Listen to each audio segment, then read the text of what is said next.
الحمد للہ وکفیٰ وسلام علی عبادہ الذین اصطفیٰ اما بعد فاعوذ باللہ من الشیطان الرجیم بسم اللہ الرحمن الرحیم والذی جاء بالصدق وصدق به اولئک هم المتقون صدق اللہ مولانا العظیم وصدق رسولہ النبی الکریم وَنَحْنُ عَلَى ذَلِكَ لَمِنَ الشَّاهِدِينَ وَالشَّاكِرِينَ وَالْحَمْدُ لِلَّهِ رَبِّ الْعَالَمِينَ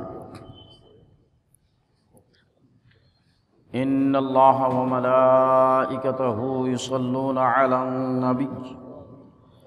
يَا أَيُّهَا الَّذِينَ آمَنُوا صَلُّوا عَلَيْهِ وَسَلِّمُوا تَسْلِيمًا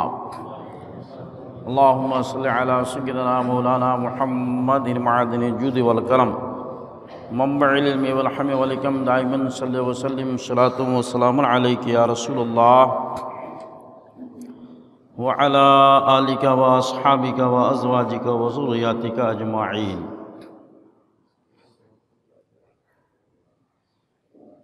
سامعین کرام، آج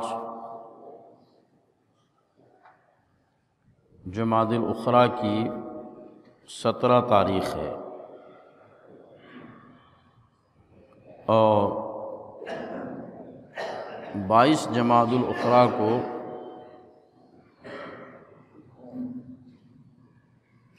امیر المومنین خلیفہ اول حضور سیدنا صدیق اکبر رضی اللہ تعالی عنہ کا یوم وصال ہے۔ اسی مناسبت سے آج کے جمعہ کے خطاب میں سرکار صدیق اکبر رضی اللہ تعالی عنہ کے فضائل و مناقب اور اسلام کے لیے آپ کی بے لوث قربانیوں اور آقا کریم حضور رحمت للعالمین صلی اللہ تعالی علیہ وسلم سے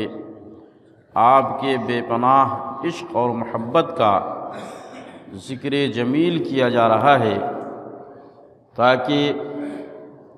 ہم ان کی محبت کا گن گا کر اپنے ایمان کو تازہ اور اپنے عقیدہ کو مستحکم کر سکیں اور ان کی فیوز و برکات سے مالا مال ہو سکیں، ساتھ ہی اس تیرہ و تاریک ماحول میں ان کے عزم و حوصلہ سے روشنی حاصل کرنے اور اپنے دل و دماغ کو مضبوط کرنے کی کوشش کر سکیں۔ اس لیے خطبہ مسنونہ کے بعد قرآن مقدس پارہ نمبر 24 کے رکوع نمبر 1 سورہ الزمر کی آیت کریمہ تلاوت کرنے کا شرف حاصل کیا۔ اللہ رب العزت کا فرمان مبارک ہے، والذی جاء بالصدق وصدق به اولئک هم المتقون، وہ جو سچ لے کر تشریف لائے اور ان کی تصدیق کی،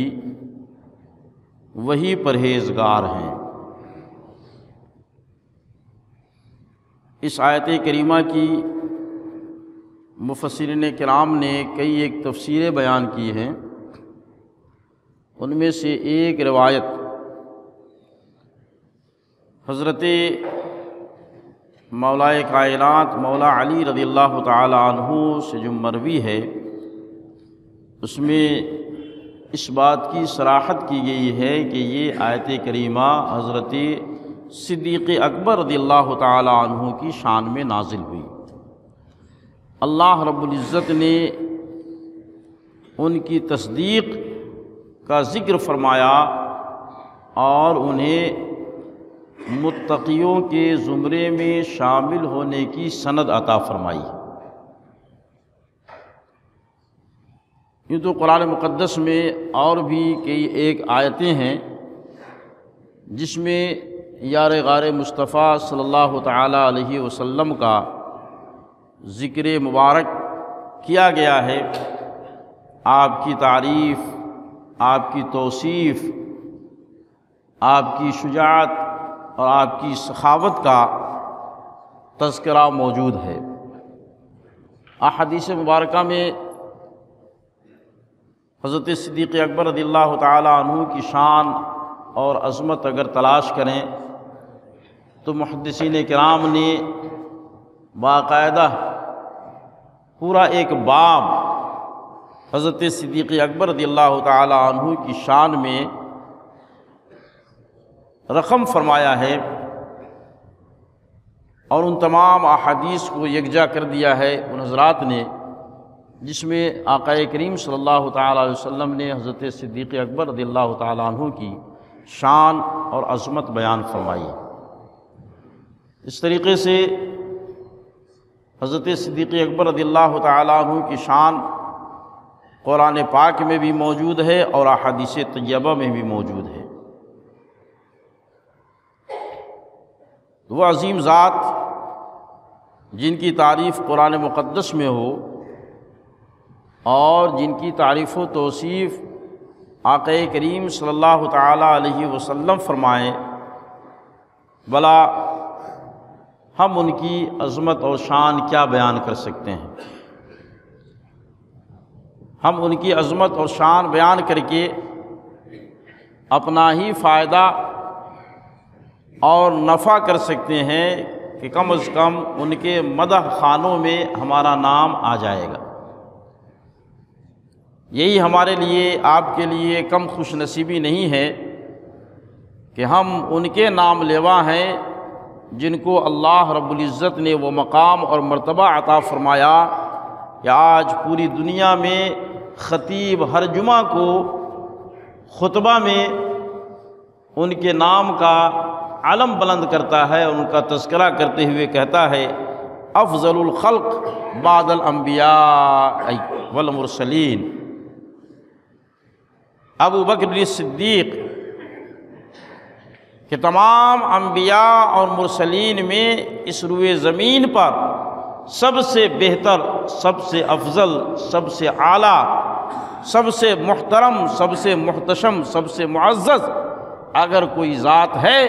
تو وہ سیدنا صدیق اکبر رضی اللہ تعالیٰ عنہ کی ہے۔ تو الحمدللہ ثم الحمدللہ ہم ان کے نام لیوا اور ان کی عظمت کے پہرے دار ہیں۔ اللہ رب العزت نے ہمیں اس زمرے میں شامل فرمایا، یقیناً یہ ہمارے لیے سعادت اور نیک بختی کی بات ہے۔ حضرت صدیق اکبر رضی اللہ تعالی عنہ عام الفیل یعنی ابرہہ کا جو واقعہ مکہ کی سرزمین پر رونما ہوا اور جس نے پوری دنیا کی تاریخ میں اپنی ایک جگہ بنائی، اس واقعہ کے 2.5 سال کے بعد آپ پیدا ہوئے۔ اسی واقعہ کے 55 سال کے بعد آقا کریم صلی اللہ تعالی 55 دنوں کے بعد آقا کریم صلی اللہ تعالی علیہ وسلم اس خاک دان گیتی پر جلوہ گر ہوئے، اور آپ کے تشریف لانے کے تقریباً 2 سال کے بعد حضرت صدیق اکبر رضی اللہ تعالی عنہ مکہ معظمہ میں پیدا ہوئے۔ آپ کے والد محترم نے اس زمانے کے اعتبار سے آپ کا نام عبد الکعبہ رکھا، کعبہ کا بندہ، جسے اسلام لانے کے بعد آقا کریم صلی اللہ تعالی علیہ وسلم نے بدل کر کے عبداللہ کر دیا۔ تو آپ کا نام عبداللہ ہے اور آپ کی کنیت ابو بکر ہے، اور آپ کا لقب عتیق اور صدیق ہے۔ عتیق کے تعلق سے ترمذی شریف کی ایک روایت ہے جو ام المؤمنین حضرت عائشہ صدیقہ رضی اللہ تعالی عنہا سے مروی ہے۔ بیان فرماتی ہے کہ ایک مرتبہ آقا کریم صلی اللہ تعالی علیہ وسلم ایک مجلس میں جلوہ گر تھے، اتنے میں صدیق اکبر رضی اللہ تعالی عنہ تشریف لائے تو آقا کریم صلی اللہ تعالی علیہ وسلم نے ارشاد فرمایا انت عتیق من النار، اے ابو بکر اللہ رب العزت نے آپ کو جہنم سے آزاد فرما دیا۔ اس خوشخبری کے بعد حضرت ابو بکر صدیق رضی اللہ تعالی عنہ عتیق کے لقب سے پکارے جانے لگے۔ تاریخ الخلفاء صفحہ نمبر 25 پر اور مشکات شریف صفحہ نمبر 555 پر یہ روایت مرقوم ہے۔ اسی طریقے سے آپ کا ایک لقب جو بہت ہی مشہور و معروف ہے صدیق، بہت زیادہ سچا یا سچائی کا اعتراف کرنے والا۔ اس تعلق سے تاریخ الخلفاء اور مشکات شریف صفحہ نمبر 556 پر یہ روایت مرقوم ہے کہ آقا کریم صلی اللہ تعالی علیہ وسلم کو جب معراج ہوئی اور صبح کو آپ نے لوگوں سے اس کا تذکرہ کیا تو کچھ کفار و مشرکین دوڑے ہوئے حضرت صدیق اکبر رضی اللہ تعالی عنہ کے کاشانہ اقدس پر حاضر ہوئے اور انہوں نے اپنے خیال کے مطابق معاذ اللہ آقا کریم صلی اللہ تعالی علیہ وسلم سے حضرت صدیق اکبر کو بدظن کرنے کے لیے یہ کہا کہ ابو بکر آپ نے کچھ سنا ہے، آپ کے دوست محمد صلی اللہ تعالی علیہ وسلم کیا کہہ رہے ہیں؟ حضرت صدیق اکبر نے دریافت کیا ان سے کہ کیا کہہ رہے ہیں، بتاؤ تم لوگ۔ تو ان لوگوں نے کہا کہ تمہارے دوست یہ کہہ رہے ہیں کہ رات کے ایک مختصر سے حصے میں مکہ سے بیت المقدس گیا اور پھر وہاں سے آسمان کی بلندیوں میں گیا اور وہاں سے پھر واپس آ گیا رات ہی کے حصے میں۔ بھلا یہ بھی کوئی ایسی بات ہے جسے کوئی انسان قبول کر سکے یا عقل یا انسان کی عقل میں آ سکے؟ جبکہ ہمیں اور آپ کو معلوم ہے کہ یہاں سے بیت المقدس کا سفر 1 مہینے کا سفر ہے۔ اتنا طویل اور اتنا لمبا سفر بھلا آدمی رات کے ایک معمولی سے حصے میں کر لے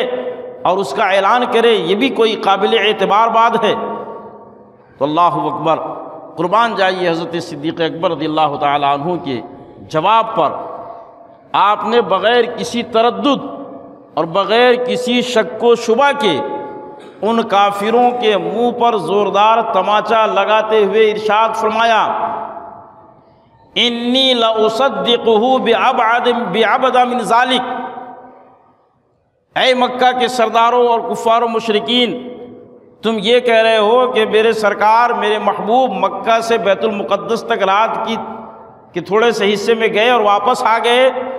ارے یہ تو بہت کم فاصلہ ہے، اگر میرے محبوب اس سے بھی زیادہ کہیں گے تو میں اسے مان لوں گا،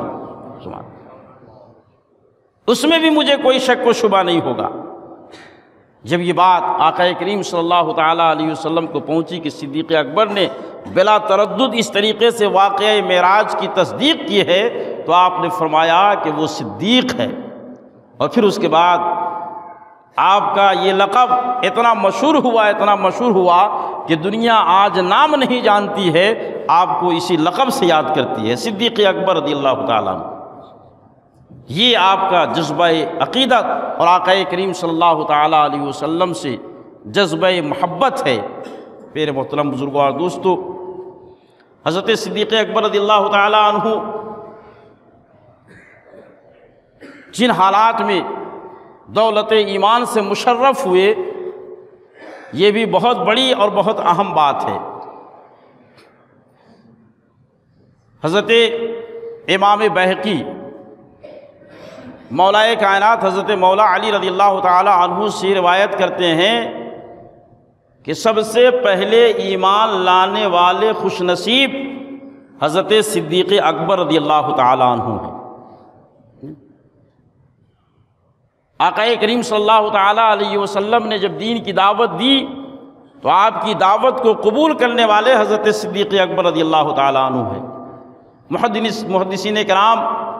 اس کی وجہ بیان کرتے ہوئے ارشاد فرماتے ہیں کہ اس کی وجہ یہ ہے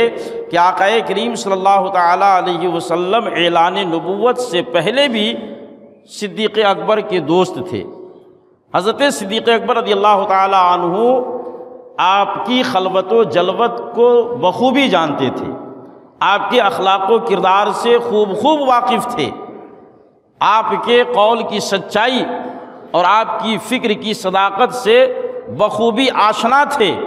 جب آقا کریم صلی اللہ تعالی علیہ وسلم نے یہ اعلان کیا کہ میں اللہ کا رسول ہوں تو حضرت صدیق اکبر رضی اللہ تعالی عنہ نے اس پر کوئی بھی نکیر نہیں فرمایا، اس میں شک و شبہ کا اظہار نہیں فرمایا، اور آپ نے برجستہ یہ کہا کہ جو شخص دنیا کے معاملات میں صادق ہو،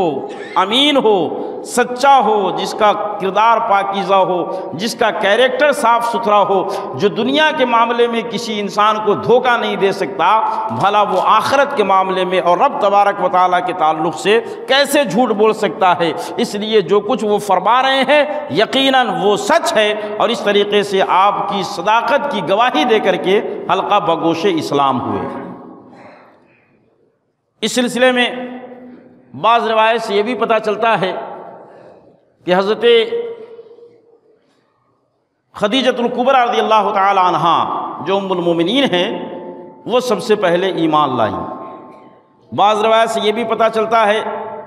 کہ مولائے کائنات حضرت مولا علی رضی اللہ تعالی عنہ جن کی عمر مبارک اس وقت 10 سال کی تھی وہ سب سے پہلے ایمان لائے، اور بعض لوگوں نے کہا کہ آپ پر سب سے پہلے ایمان لانے والے آپ کے غلام حضرت زید بن حارثہ ہیں۔ مستند کتابوں میں یہ کئی طرح کی روایتیں ملتی ہیں، ان روایتوں کے درمیان تطبیق کرتے ہوئے ہمارے اور آپ کے امام اعظم رضی اللہ تعالی عنہ ارشاد فرماتے ہیں کہ یہ روایتیں اپنی جگہ پر ہیں، ان میں کوئی تضاد اور تعارض نہیں ہے۔ اگر حضرت علی رضی اللہ تعالی عنہ کا نام پہلے ایمان لانے والوں میں آتا ہے تو بھی کوئی غلط نہیں ہے، حضرت زید بن حارثہ کا آتا ہے تو بھی غلط نہیں ہے، ام المومنین حضرت خدیجہ کا آتا ہے تو بھی غلط نہیں ہے، اور صدیق اکبر کا آتا ہے تو بھی غلط نہیں ہے۔ سنو، اس کی صورت یہ ہے کہ مردوں میں جو کامل العقل ہیں ان مردوں میں سب سے پہلے ایمان لانے والے حضرت صدیق اکبر رضی اللہ تعالیٰ عنہ، عورتوں میں سب سے پہلی ایمان لانے والی مقدس خاتون ام المومنین حضرت خدیجۃ الکبریٰ رضی اللہ تعالی عنہا ہیں، بچوں میں سب سے پہلے ایمان لانے والے مولائے کائنات حضرت مولا علی رضی اللہ تعالی عنہ ہیں، اور غلاموں میں سب سے پہلے ایمان لانے والے حضرت زید بن حارثہ رضی اللہ تعالی عنہ ہیں۔ سبحان اللہ۔ اس طریقے سے جو 4 طبقات اس سماج اور معاشرے میں پائے جاتے تھے ان چاروں میں اولیت حاصل کرنے والے کا نام بھی آ گیا اور چاروں روایتوں میں تطبیق بھی ہو گئی۔ بتانا یہ ہے کہ مردوں میں سب سے پہلے ایمان لانے والے حضرت صدیق اکبر رضی اللہ تعالی عنہ ہیں۔ آپ کو یہ شرف اور آپ کو یہ فضل حاصل ہے۔ آقا کریم صلی اللہ تعالی علیہ وسلم مکہ کی سرزمین پر دین کی تبلیغ کرنے لگے۔ آپ پر ایمان لانے والے حضرت صدیق اکبر رضی اللہ تعالی عنہ بھی دین کی تبلیغ میں مصروف ہو گئے، چونکہ آپ اہل مکہ میں صاحب حیثیت بھی تھے اور صاحب کردار بھی۔ حضرت صدیق اکبر رضی اللہ تعالی عنہ زمانہ جاہلیت میں بھی جاہلیت کی باتوں سے ہمیشہ پرہیز کرتے رہے اور بچتے رہے،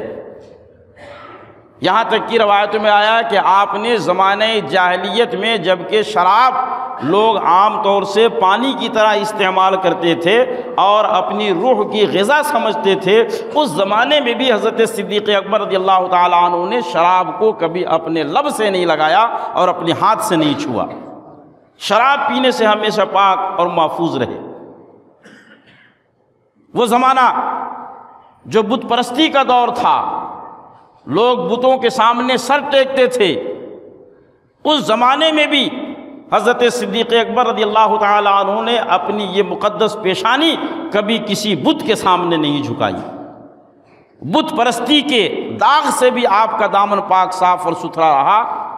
اور شراب نوشی سے بھی آپ کا دامن پاک صاف ستھرا تھا۔ یہی وجہ ہے کہ اہل مکہ میں آپ بہت ہی معزز سمجھے جاتے تھے، قدر کی نگاہ سے جانتے تھے، لوگ آپ کو اپنے حاکم کے طور پر مانتے تھے۔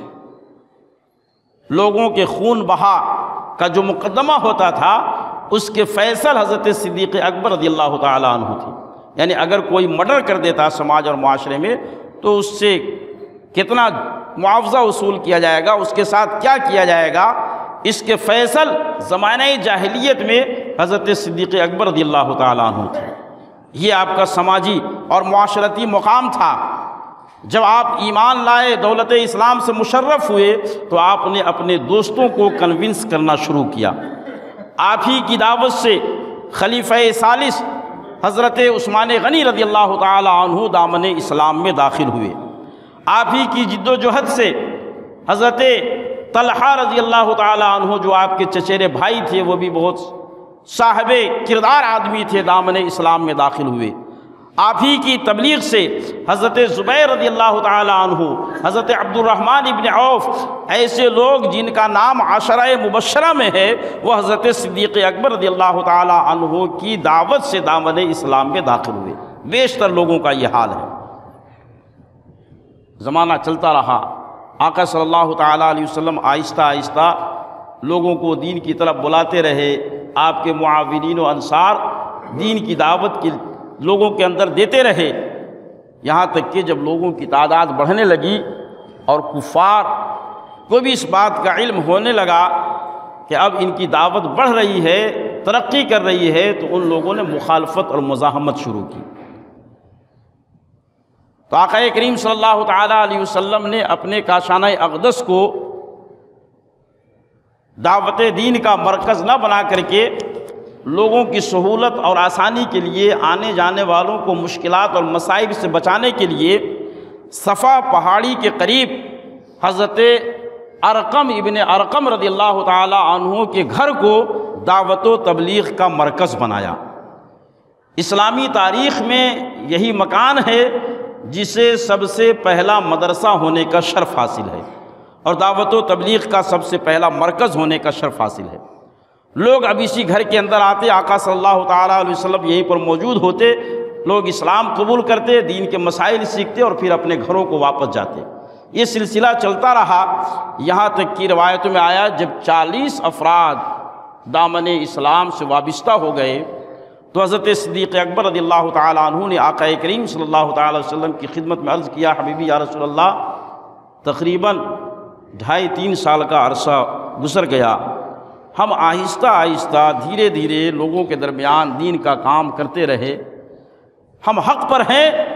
تو اب اس حق و صداقت کا اعلان بھی ہونا چاہیے، لہٰذا آئیے ہم چلتے ہیں اور کعبہ شریف میں ہم اس کا اعلان کرتے ہیں اور اعلان کر کے لوگوں کو دعوت عام دیتے ہیں۔ آقا کریم صلی اللہ تعالیٰ علیہ وسلم نے مصلحت کے پیش نظر حضرت صدیق اکبر رضی اللہ تعالیٰ عنہ کے مشورہ کو قبول کرنے سے آپ نے انکار کیا، منع فرمایا، لیکن صدیق اکبر کے جذبہ ایمانی نے آپ کو مشورہ قبول کرنے پر آمادہ کر لیا، یہاں تک کہ آقا صلی اللہ تعالیٰ علیہ وسلم صحابہ کرام کے ساتھ کعبہ شریف میں تشریف لائے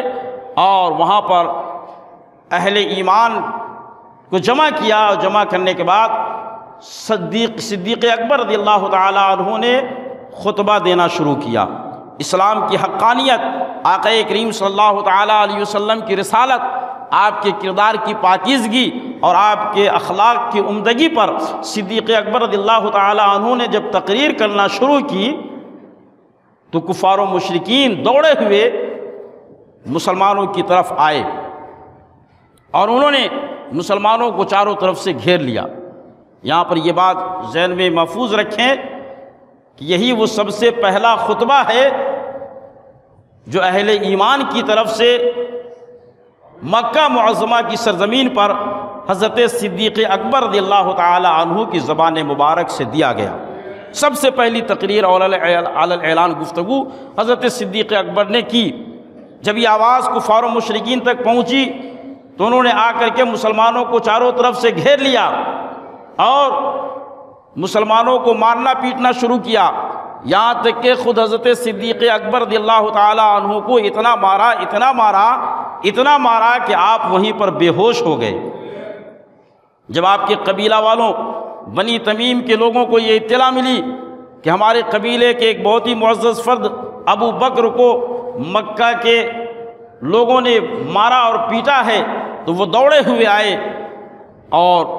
ان کی آمد کو دیکھ کر کے وہ لوگ وہاں سے بھاگ کھڑے ہوئے۔ حضرت صدیق اکبر رضی اللہ تعالی عنہ کی حالت جب دیکھی تو معلوم یہ ہوا کہ یہ تو اب ہوشی میں نہیں ہے۔ جلدی سے لوگ انہیں اٹھا کر کے ان کے گھر لے گئے اور اسی جگہ پر ان کے قبیلہ کے لوگوں نے اعلان کیا، لوگوں سن لو، اگر اس معاملے میں ابو بکر کی موت واقع ہو گئی تو میں عتبہ بن ربیعہ کو نہیں چھوڑوں گا کہ اسی نے ان کو مارنے میں پیش قدمی کا مظاہرہ کیا اور شدت کا مظاہرہ کیا۔ یہ اعلان کر کے وہ لوگ حضرت صدیق اکبر رضی اللہ تعالی عنہ کے گھر آئے اور ان کی تیمارداری کرنے لگے، علاج و معالجہ کرنے لگے۔ ام المومنین حضرت عائشہ صدیقہ رضی اللہ تعالی عنہ فرماتی ہیں اس وقت کے زخم کی کیفیت کا تذکرہ کرتے ہوئے کہ ہم حضرت صدیق اکبر کے سر پہ ہاتھ رکھتے تو کوئی جگہ ایسی نہیں تھی جہاں پر زخم کا نشان نہ ہو، یعنی پورا سر مبارک زخموں سے چور چور تھا۔ آپ بے ہوش تھے، کافی دیر تک بے ہوش رہے، دن پورا گزر گیا، رات میں بہت دیر کے بعد آپ کی جب آنکھ کھلی، ہوش میں آئے تو آپ کی زبان پر کوئی دوسرا جملہ نہیں تھا بلکہ آپ نے یہی سوال کیا کہ لوگوں میرے آقا حضور صلی اللہ تعالی علیہ وسلم کیسے ہیں؟ اللہ اکبر۔ یہ ہے حضرت صدیق اکبر رضی اللہ تعالی عنہ کی بے کرام محبت کی ایک جھلک کہ جب ہوش میں آئے تو آپ نے پانی نہیں مانگا، ہوش میں آئے تو دوا کا مطالبہ نہیں کیا، اپنی خیریت نہیں لی بلکہ پوچھا کہ میرے محبوب کا کیا حال ہے۔ سبحان اللہ۔ یہ سوال سن کر کے بہت سارے وہ لوگ جو آپ کے ارد گرد بیٹھے تھے ناراض ہوئے کہ جس کی وجہ سے اتنا مار کھائے کہ بے ہوش ہو گئے، ذلت و خواری سے دوچار ہوئے، جب ہوش میں آئے تو پھر اسی کا نام لے رہے ہیں۔ بہت سارے لوگ ناراضگی کی وجہ سے اٹھ کر کے چلے گئے اور کچھ یہ سوچ کر کے چلے گئے کہ اب تو بولنے لگے ہیں، ہوش میں آ گئے ہیں، اب ٹھیک ہو جائیں گے، علاج ہوگا، دوا چلے گی، ٹھیک ہو جائیں گے۔ اس طریقے سے لوگوں کا جمگھٹا وہاں سے کم ہوا۔ جب لوگ کم ہوئے تو آپ کی والدہ محترمہ آپ کو دوا پلانے کے لیے آپ کے پاس پہنچی اور انہوں نے کہا کہ بیٹا یہ دوا پی لو۔ حضرت صدیق اکبر رضی اللہ تعالیٰ عنہ اس وقت جواباً ارشاد فرماتے ہیں، امی جان قسم خدا کی میں اس وقت تک دوا کا ایک گھونٹ نہ لوں گا جب تک کہ میں اپنی ان آنکھوں سے اپنے محبوب کا دیدار نہ کر لوں، ان کی زیارت نہ کر لوں۔ حضرت آپ کی والدہ محترمہ جن کا نام سلمہ اور جن کی کنیت ام الخیر ہے، وہ کہتی ہیں کہ مجھے تمہارے یار کے بارے میں، تمہارے دوست کے بارے میں کچھ پتہ نہیں کہ وہ کس حال میں ہے۔ تو حضرت صدیق اکبر رضی اللہ تعالیٰ عنہ اس حال میں انہیں پتہ دیتے ہیں کہ جاؤ خطاب کی بیٹی فاروق اعظم کی بہن، یعنی ابھی تک یہ ایمان نہیں لائے تھے، فاروق اعظم کی بہن ام جمیل یہ ایمان کی دولت سے مشرف ہو گئی ہیں، انہیں پتہ ہوگا کہ سرکار کس حال میں ہے، ان سے خبر لے کر کے آئیے۔ ماں کی مامتا گھر سے باہر نکلی، ام جمیل کی یہاں پہنچی، معلوم کیا، کہا کہ میرا بیٹا محمد عربی کے بارے میں پوچھ رہا ہے کیا حال ہے ان کا۔ حضرت ام جمیل اس خطرہ سے کہ کہیں میں بتا دوں تو مبادا پھر کوئی آقا صلی اللہ تعالیٰ علیہ وسلم کو تکلیف پہنچانے کے لیے نہ پہنچ جائے، انہوں نے بتانے سے انکار کیا، کوئی صاف جواب نہیں دیا، اور اتنا عرض کیا کہ اگر آپ کی اجازت ہو تو میں چل کر کے آپ کے بیٹے کی تیمارداری کر لیتی ہوں، انہیں دیکھ لیتی ہوں۔ ام الخیر نے کہا کہ چلو میرے ساتھ چل کر کے دیکھ لو۔ حضرت ام جمیل رضی اللہ تعالی عنہا آقا کریم حضرت صدیق اکبر رضی اللہ تعالی عنہ کے دولت قدے پر پہنچی، اور جیسے ہی آپ کے چہرے پر، آپ کے جسم پہ نظر پڑی، ام جمیل فرط محبت سے رو پڑی، ان کی آنکھوں سے آنسو جاری ہو گئے۔ انہیں دیکھ کر کے صدیق اکبر رضی اللہ تعالیٰ عنہ بھی رونے لگے۔ پھر جب اطمینان حاصل ہوا تو حضرت صدیق اکبر نے دریافت کیا کہ ام جمیل بتاؤ آقا صلی اللہ تعالیٰ علیہ وسلم کا کیا حال ہے؟ تو انہوں نے آپ کی والدہ کی طرف اشارہ کیا کہ یہ سن رہی ہیں، کہیں ایسا نہ ہو کہ یہ جا کر کے دوسرے لوگوں کو بتا دیں تو پھر وہ لوگ آقا صلی اللہ تعالیٰ علیہ وسلم کے ساتھ زیادتی کریں۔ تو صدیق اکبر رضی اللہ تعالیٰ عنہ نے کہا کہ نہیں، یہ میری ماں ہے، یہ کسی سے نہیں بتائے گی، تم بلا خوف ہو کر کے بتاؤ ہمارے آقا صلی اللہ تعالیٰ علیہ وسلم کس حال میں ہے۔ اللہ اکبر۔ حضرت ام جمیل رضی اللہ تعالیٰ عنہ کو جب اطمینان ہو گیا تو انہوں نے کہا کہ اللہ کا شکر ہے آقا کریم صلی اللہ تعالیٰ علیہ وسلم ٹھیک ہیں۔ سبحان اللہ۔ جب یہ جملہ حضرت صدیق اکبر رضی اللہ تعالیٰ عنہ کے کانوں میں پہنچا تو آپ کو اندرونی طور پر خوشی اور مسرت کا احساس ہوا، اور آپ کو اندرونی طاقت کا بھی احساس ہوا۔ اب آپ اپنی ماں سے کہتے ہیں کہ میں اس وقت تک دوا نہیں پیوں گا جب تک کہ میں محمد عربی صلی اللہ تعالیٰ علیہ وسلم کا دیدار نہ کر لوں، ان سے ملاقات نہ کر لوں۔ اللہ اکبر۔ حضرت ام الخیر یہ سوچتی ہے کہ اگر میں اس وقت لے کر کے جاؤں تو ہو سکتا ہے پھر لوگ ان کے اوپر حملہ کر دیں، زد و کوب کریں، اس لیے جب لوگوں کی آمد و رفت ختم ہو جائے گی، رات کا سناٹا چھا جائے گا، تب میں لے کر کے جاؤں گی اور ملاقات کروا دوں گی۔ یہی ہوا جب رات کے اخیر حصے میں لوگوں کی آمد و رفت بند ہو گئی تو اس وقت ام الخیر آپ کی والدہ حضرت صدیق اکبر رضی اللہ تعالیٰ عنہ کو لے کر کے آقا کریم صلی اللہ تعالیٰ علیہ وسلم کی خدمت میں حاضر ہوتی ہیں۔ جب آقا کریم صلی اللہ تعالیٰ علیہ وسلم اپنے دوست اور جانثار صدیق اکبر رضی اللہ تعالیٰ عنہ کو دیکھتے ہیں تو دیکھتے ہی آپ رونے لگتے ہیں۔ حضرت صدیق اکبر بھی آگے بڑھ کر کے آپ کے گلے سے لپٹ جاتے ہیں، اور لپٹ کر کے وہ بھی رونے لگتے ہیں، دونوں ایک دوسرے کا گلا پکڑ کر کے رونے لگتے ہیں۔ کافی دیر کے بعد جب رونے کا یہ سلسلہ ختم ہوا تو آقا کریم صلی اللہ تعالیٰ علیہ وسلم نے حضرت صدیق اکبر رضی اللہ تعالیٰ عنہ کو تسلی دی، اور حضرت صدیق اکبر رضی اللہ تعالیٰ عنہ کو اطمینان و سکون میسر ہوا۔ میرے محترم بزرگوں اور دوستوں، اسی کی ترجمانی کرتے ہوئے کسی شاعر نے کیا خوب کہا ہے کہ محمد ہے متاع عالم ایجاد کا مالک، پدر مادر برادر جان و مال اولاد سے بہتر، اور محمد کی محبت دین حق کی شرط اول ہے، اسی میں ہو اگر خامی تو سب کچھ نامکمل ہے۔ حضرت صدیق اکبر رضی اللہ تعالی عنہ نے اپنے کردار سے، اپنے عمل سے اور اپنے جذبہ محبت سے یہ بتا دیا کہ سرکار سے محبت صرف زبان سے دعویٰ کرنے کا نام نہیں ہے، بلکہ سرکار سے محبت تو ایسی ہونی چاہیے کہ اپنی جان کی بھی پرواہ نہ ہو، سرکار کی جان کی فکر ہو، اور آپ کی محبت اس طریقے سے وفا کی جائے اور اس طریقے سے پوری کی جائے کہ دنیا والے دیکھ کر کے عشش کرنے لگے، دم بخود رہ جائے۔ میرے محترم، حضرت صدیق اکبر رضی اللہ تعالی عنہ کی داستان محبت اور اسلام کے لیے آپ کی قربانیوں کا ایک طویل سلسلہ ہے۔ یہ سمجھ لیجئے کہ اس میں سے ابھی ابتدائی ایک باتیں پیش کی گئی ہیں۔ دعا ہے کہ اللہ رب العزت ہمیں اور آپ کو حضرت صدیق اکبر رضی اللہ تعالی عنہ سے بھی بے پناہ محبت کرنے کی توفیق عطا فرمائے، آپ کے مشن کو عام کرنے کی توفیق عطا فرمائے۔ 22 جمادی الاخری، آج 17 تاریخ ہے، 4 دن کے بعد 5ویں دن حضرت صدیق اکبر رضی اللہ تعالی عنہ کے وصال کی تاریخ ہے، آپ کا عرس مبارک ہے۔ آپ اس دن سرکار صدیق اکبر کی بارگاہ میں فاتحہ، نیاز، اصالہ ثواب، قرآن خوانی اور آپ کے نام پر صدقہ و خیرات کا اہتمام کریں۔ ان بزرگوں کی بارگاہ میں جو کچھ بھی پیش کریں گے یقیناً اللہ رب العزت اس سے کئی گنا آپ کو عطا فرمائے گا اور بہتری کے اسباب پیدا فرمائے گا۔ دعا ہے کہ اللہ رب العزت ہمیں اور آپ کو نیک کاموں میں بڑھ چڑھ کر کے حصہ لینے کی توفیق